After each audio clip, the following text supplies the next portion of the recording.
Question అండి. Sure. I read somewhere కేడాకోలా గురించి SP Charan గారు ఏదో ఒక లీగల్‌గా ఇనిషియేట్ చేశారు. అవునండి. ఎస్‌పీబీ గారు వాయిస్ అవును. డీప్ ఫేక్ చేశారని. అవునవును. అది ఏంటి? నిజమేనా? ఏంటి?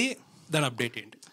ఏం లేదండి. I think there was lot of communication issues మా సైడ్ నుంచి, ఇంకా ఎస్పి చరణ్ సార్ గారి వల్ల కూడా we face lot of communication issues. ఎవరైనా కానీ we want to do something exciting, present something exciting, honouring the legends that we have.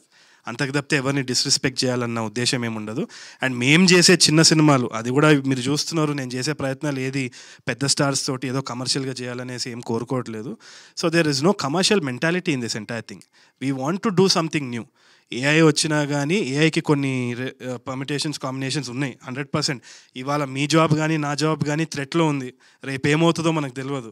But ఈ సిచ్యువేషన్లో all we can do is try to honour everything and do experiments. ఎందుకంటే నేను చేసినా, ఎవరు చేసినా, చేయకపోయినా ఎవల్యూషన్ జరుగుతుంది. సో కొన్ని విషయాలలో కొన్ని కమ్యూనికేషన్స్ అయ్యి ఉండొచ్చు, కానీ ఎవ్రీథింగ్ ఇస్ క్లియర్, ఏం ప్రాబ్లం లేదు.